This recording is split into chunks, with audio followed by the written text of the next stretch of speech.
En nombre del Padre, del Hijo y del Espíritu Santo. Amén. Amados hermanos en nuestro Señor Jesucristo, nos encontramos en el domingo 11 después de Pentecostés, y en el relato del Evangelio de hoy tenemos en el texto de San Marcos, que como sabemos era discípulo de San Pedro, el cual mandó a Alejandría, por eso tan famosa, dicho sea de paso, esa sede en África, aunque no es el concepto africano que tenemos hoy, porque todo el mundo culto era alrededor del Mediterráneo, tanto el norte de África mediterránea como el oriente mediterráneo, y por eso era uno de los grandes centros, Alejandría, junto con la otra gran ciudad, Antioquia o Antioquía, en lo que era la Gran Siria. Y pues bien, así entonces el Evangelio de San Marcos es un poco la réplica, si se quiere, de la predicación de San Pedro.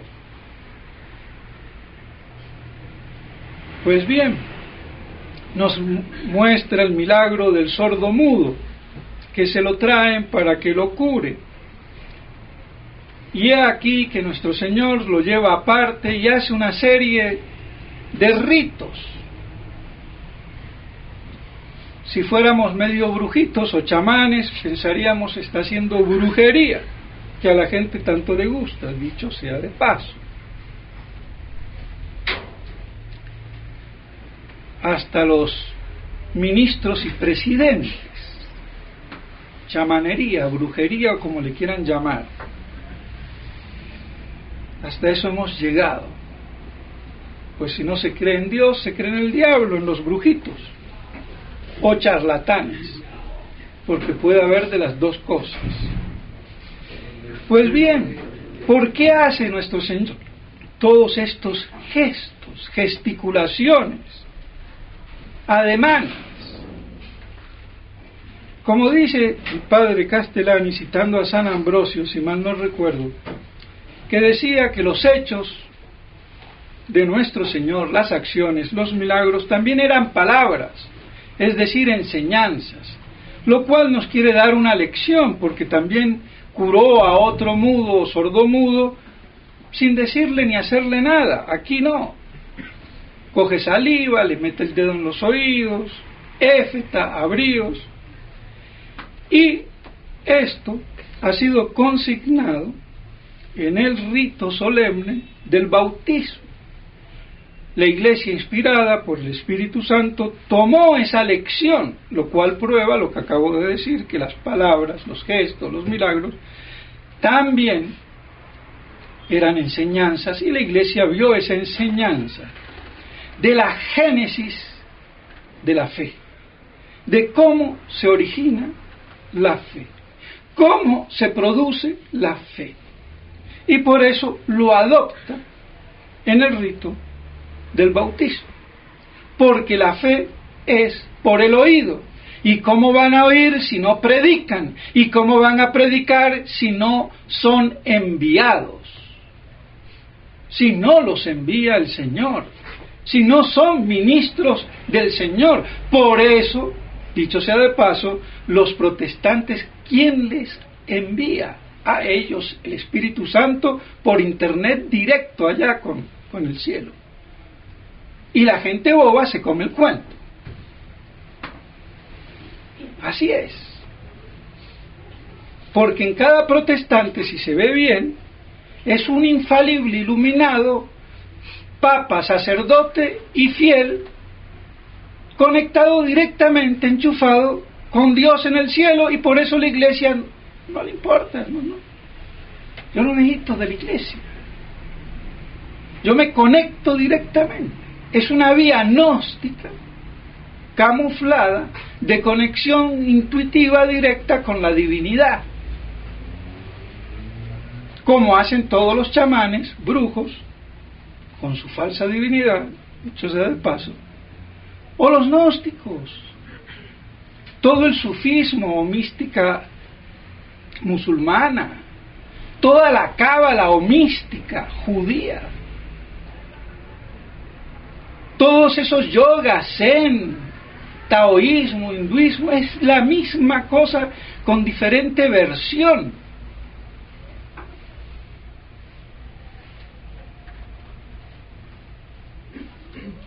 Por eso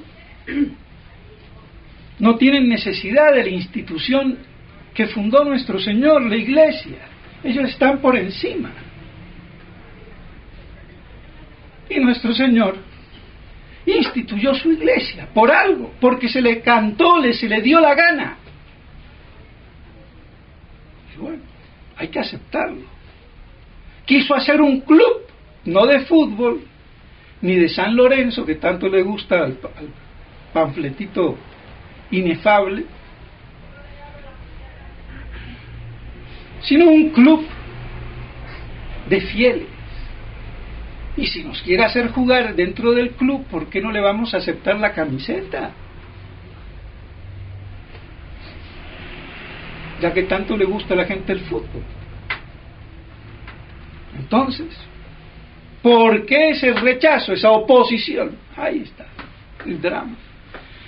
Así nuestro Señor hace entonces todo ese ritual, ese léxico de enseñanza, que la misma Iglesia así lo ve y lo adopta para mostrarnos cómo la fe es por el oído, la predicación de la palabra revelada y a través de los ministros de la Iglesia. Porque Dios no se me revela a mí como se le reveló a Moisés o a los profetas en el Antiguo Testamento directamente, o como se le reveló a San Pablo por excepción, y por eso fue tan apóstoles como en los otros, y por eso los apóstoles no son 12 sino son 13, y si sumamos desde un principio 14, porque uno claudicó, hasta traidor fue. Pues bueno,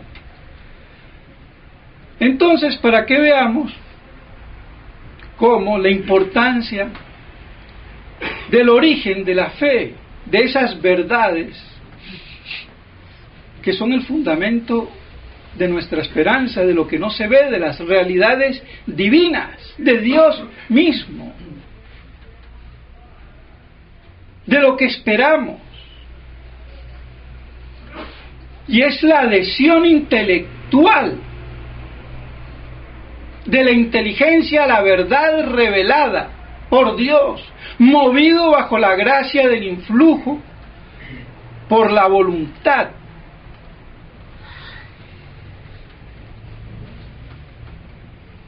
Que adhiere a Dios mismo,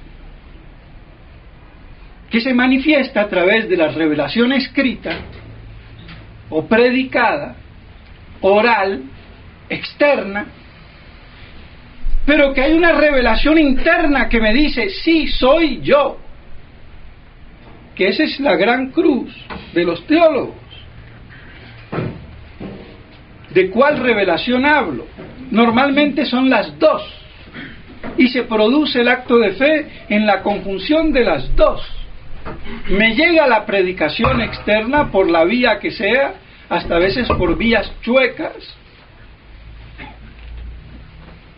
pero me llega y yo creo, tocado también por la gracia, creo que es Dios. Es un misterio, pero hay entonces esa doble predicación o revelación externa e interna, y explicarlo es complicado, es difícil. Yo lo que hago es simplemente plantearlo, porque ni plantearlo lo saben muchos curas, dicho sea ya de paso. Pero bueno, y esto no me lo invento yo. Pues bien, así vemos el origen por el oído, la predicación, y por eso hace todo ese ritual, le abre los oídos, abríos, y comienza a hablar correctamente el sordomudo, para que veamos cómo la fe se genera, se produce en nosotros por esa adhesión a la revelación de Dios, y a la revelación de Dios a través de sus ministros, de la iglesia.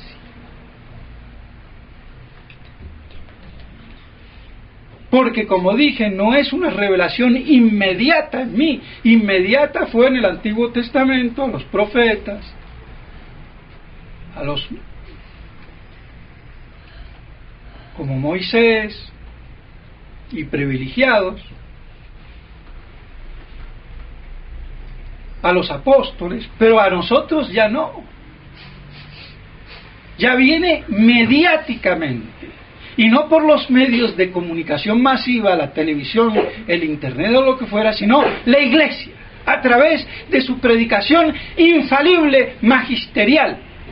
Otro problemita más, pero que nos quede iglesia. Porque sin iglesia, mis estimados hermanos, no tenemos fe. Así de claro. Por eso, ¿qué pides a la iglesia de Dios? La fe. Porque es mediática la transmisión, la revelación que Cristo quiso dejar. Eso, ese depósito de la fe, en manos del magisterio de la iglesia.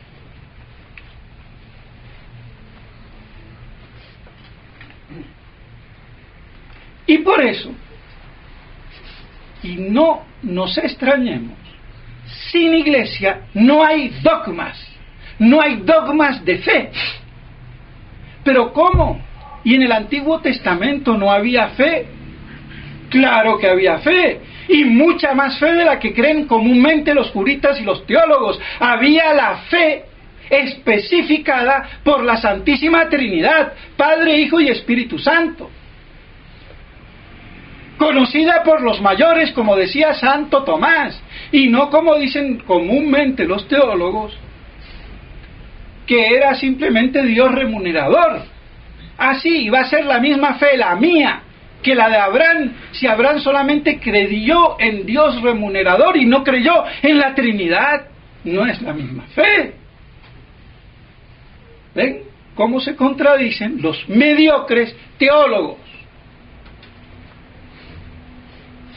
Por no leer a Santo Tomás, luz angelical de la iglesia. Y entonces, si había fe, ¿cómo no hay dogmas de fe? A ver cómo se masca la iguana, o por dónde le entra el agua al coco. Había fe y es la misma, pero no había dogmas de fe. ¿Y cómo? Porque la fe requiere la iglesia que me lo proponga o defina por su magisterio infalible, como verdad revelada. Ahí hay dogmas. Y si no hay la iglesia, no hay dogma. Habrá fe, pero no dogmática. Y ahí es a donde quiero ir. Porque no solamente se trata de fe, sino de fe dogmática. Y por eso se ve, como se vislumbra en Fátima, el dogma de la fe, que será conservado o preservado, no sé de qué manera, en Portugal. El dogma de la fe no dice la fe. Y es por eso, porque la fe es dogmática. Una vez que Cristo le dio a la iglesia ese estatus, y antes no había iglesia, sí, pero en un sentido no tan estricto. Había iglesia, pero no la iglesia que nació en la cruz de su costado, y él instituyó con los 12 apóstoles y a Pedro como fundamento y cabeza de sus hermanos para que los confirme infaliblemente en la fe. Por eso entonces, esta crisis de hoy no es solamente de fe, es de fe dogmática. Es una crisis eclesiológica de la Iglesia.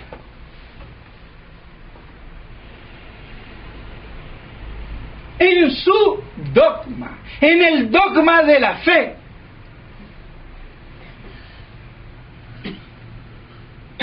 Y por eso hay mucha gente que hasta tiene fe, pero no vive el drama de la crisis de la hora presente, que es dogmática y eclesiológica. No la quieren aceptar. No quieren aceptar la connotación apocalíptica de esta hecatombe universal. Entonces es una crisis, cuando mucho más, un resfriado más, pero no es la enfermedad última, terminal y final. No, eso no. Entonces viven fuera del ámbito del drama apocalíptico de hoy, que es de fe dogmática y eclesiológica. Y eso es privilegio exclusivo del pequeño rebaño fiel disperso por el mundo sin pastores y con muchos falsos pastores y con el gran impostor pseudoprofeta. Pero no lo quieren ver. Y no solamente los que están allá creyéndole a la iglesia oficial y de buena fe, aunque habrá algunos que ni de buena fe, de tontos que son, sino también dentro de la tradición. Es lo que le pasa a Monseñor Felé y a todos los sacerdotes de la neofraternidad y a muchos de la tradición que no son de la fraternidad, que lo fueron, pero que no son, que no quieren ver el drama apocalíptico de esta crisis dogmática, eclesiológica, y no de simple fe.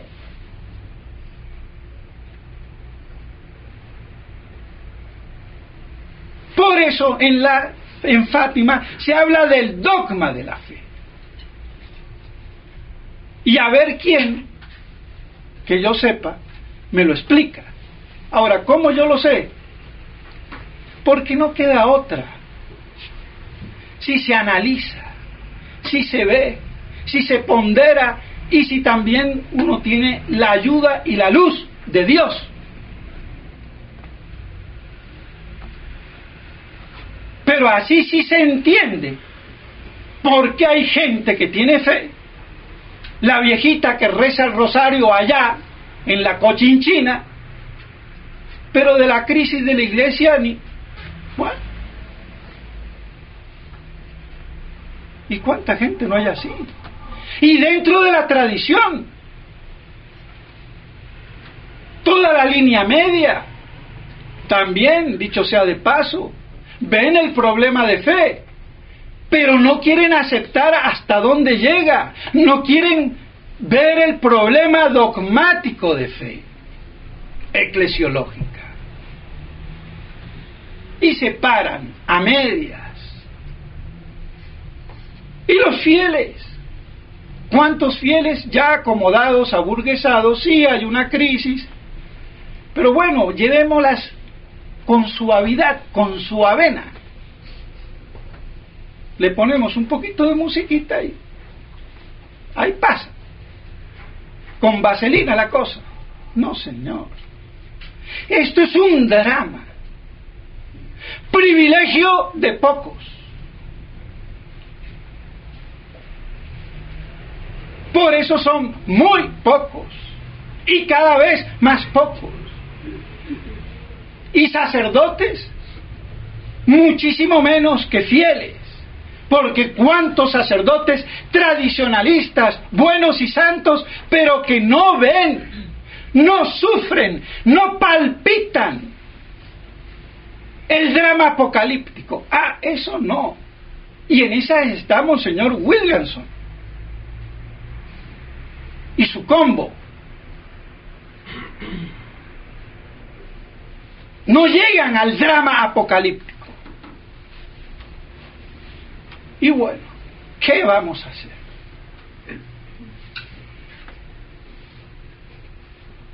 Pero no nos debemos de dejar contaminar,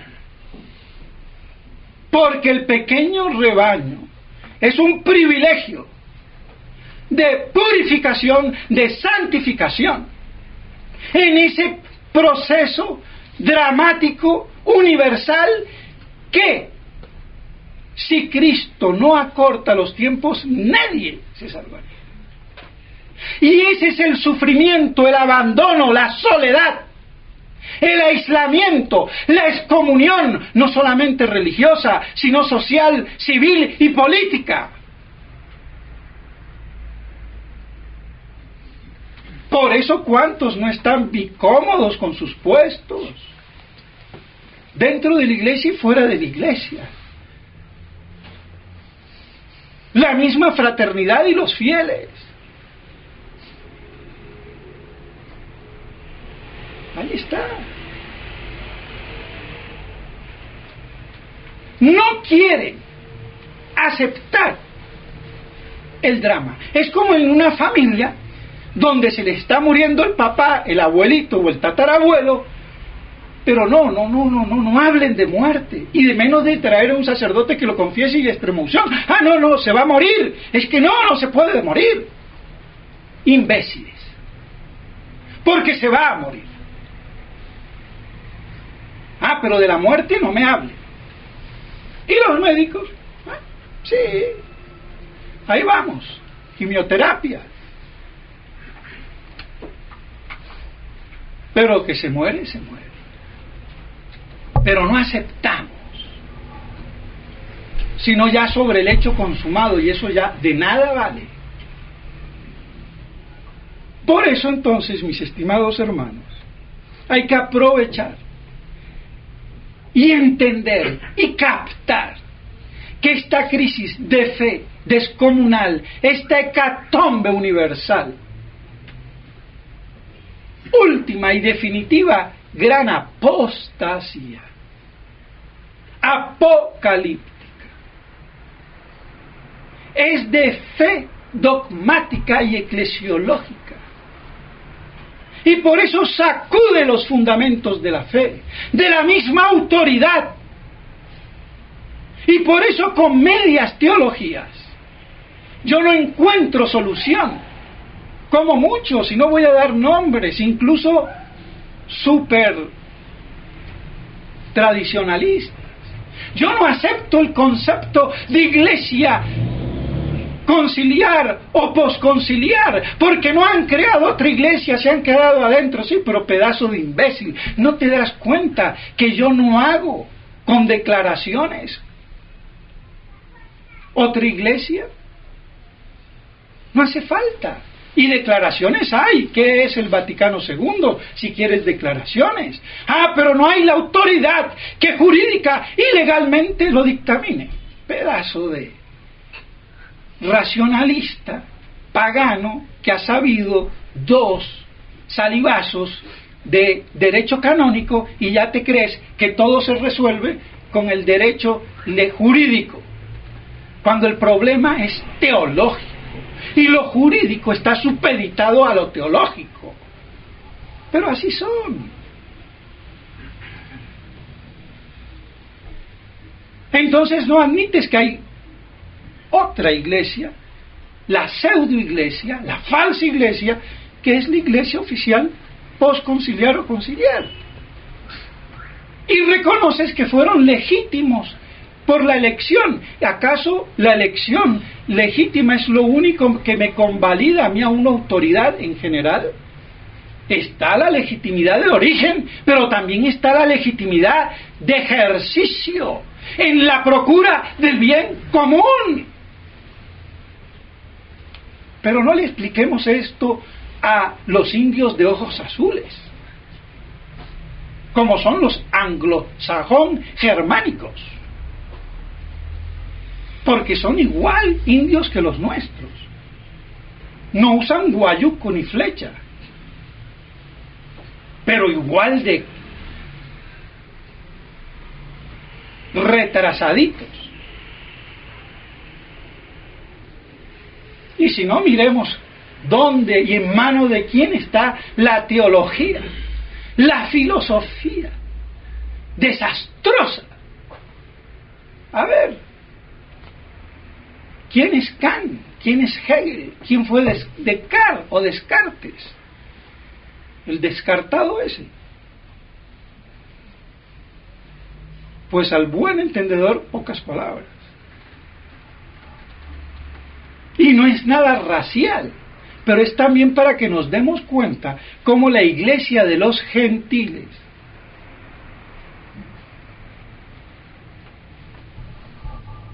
está sufriendo su propia deficiencia al apartarse de los cánones de la fe y del dogma de la fe.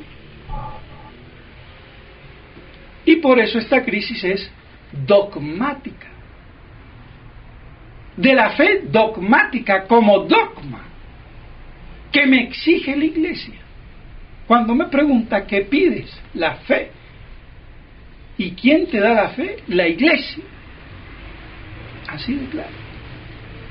Ahora, ¿cómo no va a ser un hecatombe cuando ese magisterio en su parte humana defecciona? Bueno, el misterio de iniquidad. Si no guardáis el evangelio conforme os lo he predicado, dice San Pablo hoy, de nuevo concordancia magistral, epístola y evangelio, en vano sería vuestra fe, en vano habríais creído. Como quien dice, esto ya no está garantizado, hay que conservarlo, si no en vano. Y bueno, si no lo conserva el Papa, si no lo conserva el obispo, si no lo conserva el cardenal ni el cura, ¿qué quieres? Es problema de él.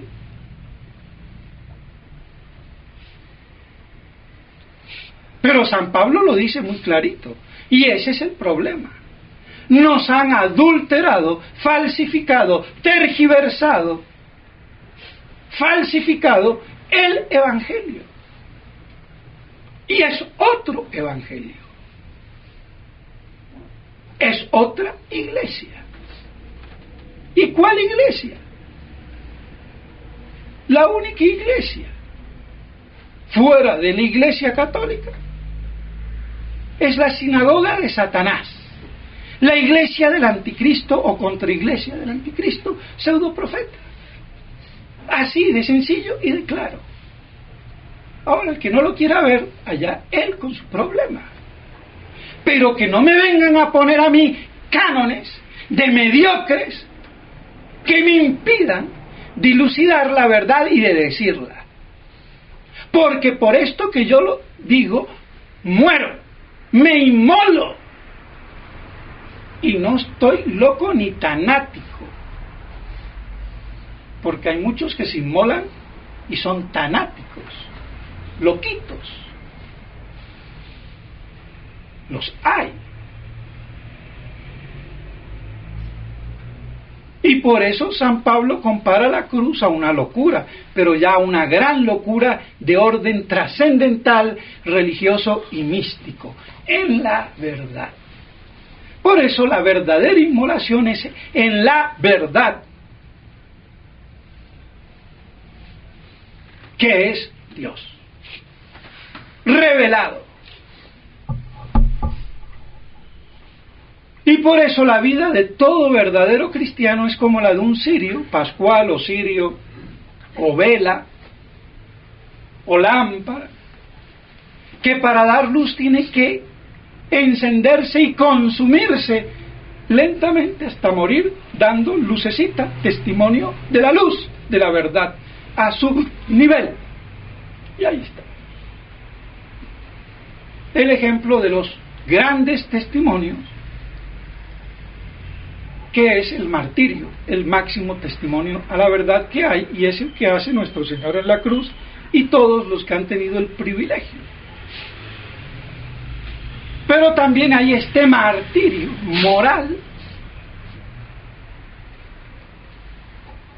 que es desgastante y que hay que llevar y seguir dando luz, sea grande el cirio o pequeño, y no ser de esos fieles, de esos sacerdotes que no quieren vivir el drama actual. No quiero decir existencial, porque eso está con una connotación peyorativa de orden filosófico metafísico. El drama actual de la Iglesia apocalíptico. Creo que más sintéticamente, aunque de esto se podría hablar muchísimo, no se puede condensar en un breve, supuestamente breve sermón. Ya no sé ni cuántos minutos hace que estoy hablando, y que no debo de hablar mucho porque estoy recién operado, dicho sea de paso, del ojo. Pero bueno, quizás por ese problema es que en este lapso Dios, de otra forma, también dio su lucecita, y poder decirles hoy lo que les digo, y que quizás el domingo pasado no hubiera tenido el bombillo encendido.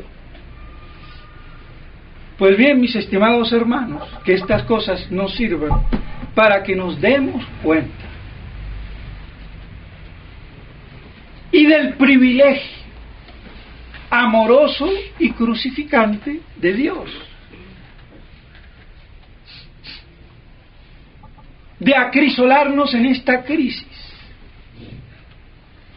de fe dogmática y eclesiológica propia de los últimos tiempos apocalípticos antes de la parucía.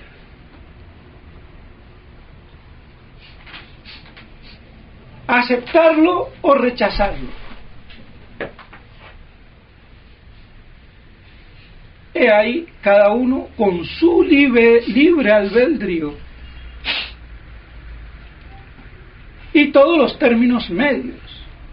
Por eso tanta división en la tradición.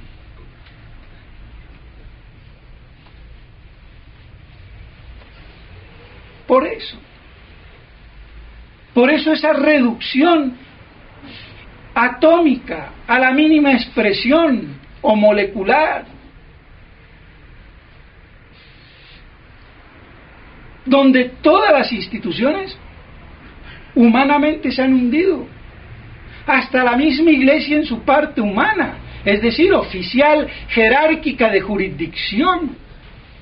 Por eso Monseñor Lefebvre hablaba de una jurisdicción no habitual, que no venía por vía jerárquica, piramidal, de Roma, del Papa, del obispo, al sacerdote, sino que viene de la propia Iglesia y del derecho por este estado de extraordinaria crisis. Ahí. Porque no puede ser que la Iglesia no tenga jurisdicción. De algún modo la tiene. Pero la oficial no. Y el que busca la oficial ahí se enreda. Porque esa jurisdicción no existe. Desde el momento que hay cisma, ruptura con la tradición, o herejía, o apostasía. ¿De qué legalidad? Por Dios.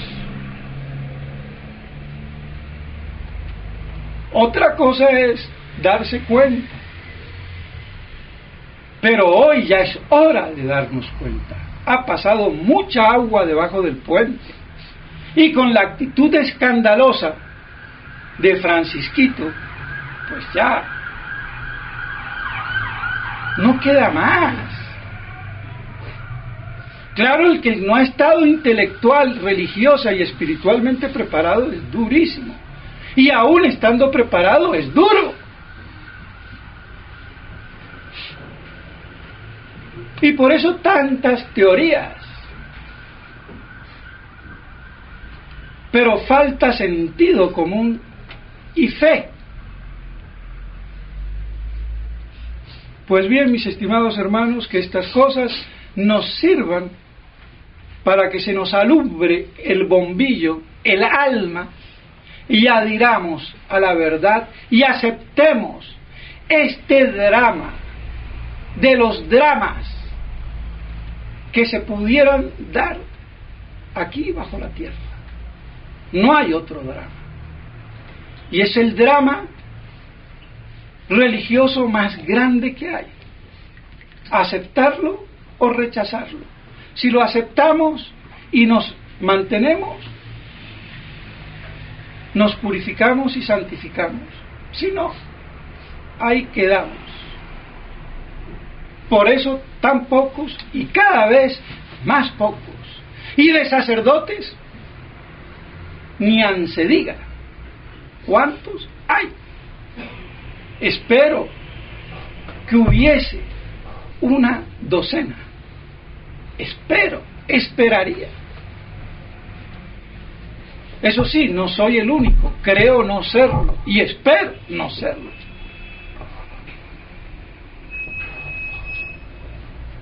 Pero ojalá fuéramos 12, 10, no sé, no veo, 4, 5, 6. Pues bien, mis estimados hermanos, que no tergiversemos el Evangelio, mantenerlo, y en eso está la Iglesia. Por eso la nueva Iglesia posconciliar no es Iglesia. No mantiene el Evangelio, tiene un Evangelio adulterado. Y por eso se convierte en la maquinaria espiritual más gigantesca de condenación. A eso han llegado estos usurpadores, modernistas, impostores, que ya ni se saben si son sacerdotes, obispos o papas, porque han adulterado todo. Ya no hay ninguna garantía de nada.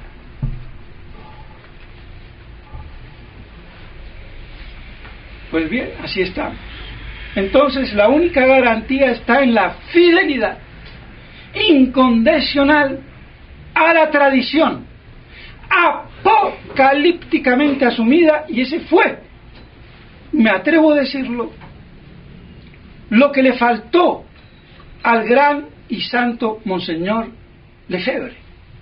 Esa visión apocalíptica, que al último la tuvo, pero no le puso el énfasis que le debió de poner. Y bueno, ¿qué vamos a hacer? Lo mismo le pasó a Monseñor de Castromayer y a los que quieren a Godintuk.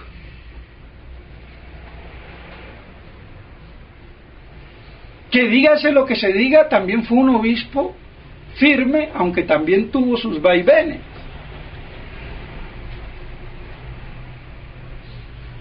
Porque todos los otros obispos tradicionalistas salen de ahí, de esos tres, nos guste o no nos guste. Y por eso las falencias del drama universal, apocalíptico, que no es percibido claramente por todos. Pero a ver, sí, al ver el pastel, que no huele a tan pastel, no siga creyendo yo que es crema chantilly cuando tiene olor a otra cosita. Por Dios, que los sentidos y el sentido común, el menos común de los sentidos, nos ayude a cuadrarnos en la realidad. Y si no, stand-by, quédate quieto, ponle el freno y espera, poniendo la cabecita como los garbanzos en remojo, a ver si mañana ya está un poquito más blandita para que se pueda cocinar. ¿Qué se va a hacer? Pidámosle a la Santísima Virgen María que nos ayude a meditar y a comprender estas cosas. ¿Y quién está con la Santísima Virgen María? Está con Dios. Así de claro. Que ella entonces sea nuestra tierna Madre del Cielo y abogada nuestra, refugio de pecadores. En nombre del Padre, del Hijo